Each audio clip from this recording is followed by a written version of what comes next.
Good day, dear students. Please open up your English grammar book, Step Up English Grammar and Composition. Welcome to an exciting adventure through the realms of English grammar. Let's open your book and unleash the power of words. So here comes present perfect tenses. Actually, we are talking about perfect tenses. Perfect tenses are verb tenses used to indicate actions that are completed or have occurred before a specific point of time. They show the relationship between past, present, and future events in a sentence. There are three main perfect tenses: present perfect, past perfect, future perfect. The present perfect tense form of verbs is used to indicate a link between the present and the past. The time of the action is before now, but not specified. For example, Narang have seen that movie. B, I have met her once before. C, we have lived in London. So here comes the structure, how we can make present perfect tense. In affirmative form, subject plus helping verbs has, have, plus V3, it means past participle form of the verb, and object. In negative form, subject, helping verbs has, have, plus we can add not also, plus V3 form of verb, plus object. In yes, no question form, has, have, plus subject, plus V3 form of verb, and plus object. In WH question form, WH word, so helping verbs has, have, plus subject, plus V3 form of verb, plus object.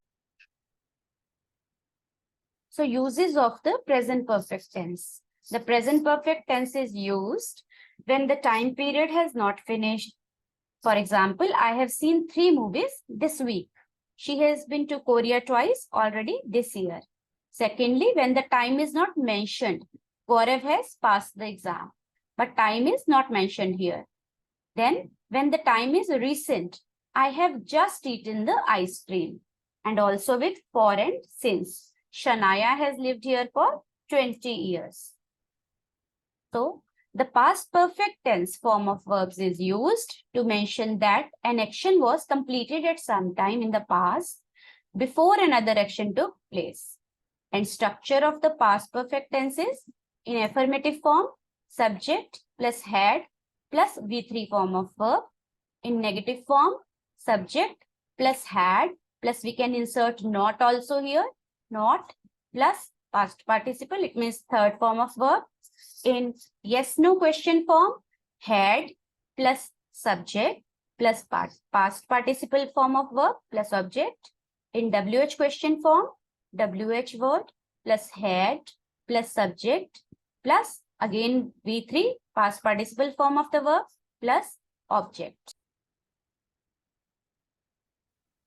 So children, we have already covered past perfect tense. Now uses of past perfect tense. Uses are: the past perfect tense is used when we want to talk about an action that had happened before a past event. Number A, when I got home yesterday, my father had already cooked dinner.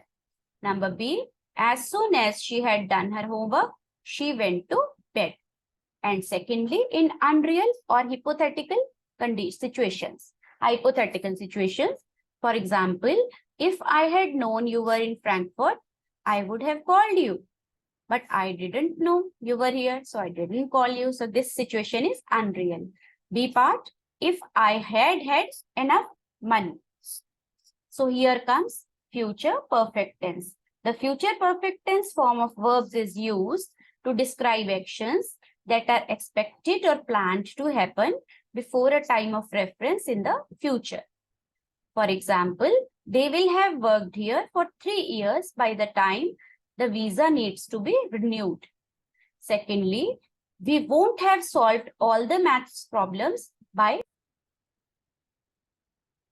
structure of the future perfect tense. In affirmative form, subject plus will shall plus have plus past participle form of the verb plus object. In negative form, subject plus will shall plus not also. Not we can also include here, not plus have plus V3, or we can say past participle form of the verb plus object.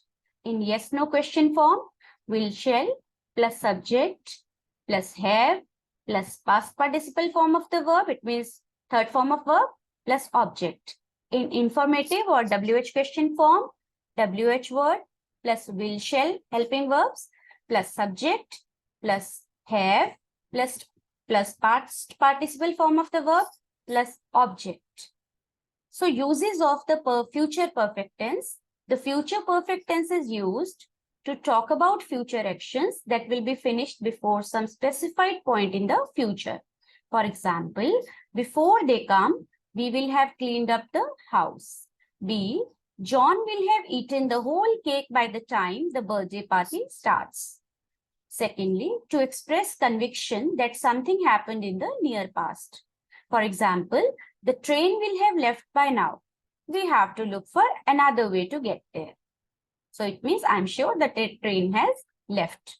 In B, the guests will have arrived at the hotel by now. I'm sure the guests have arrived at the hotel. So it's a practice time, children.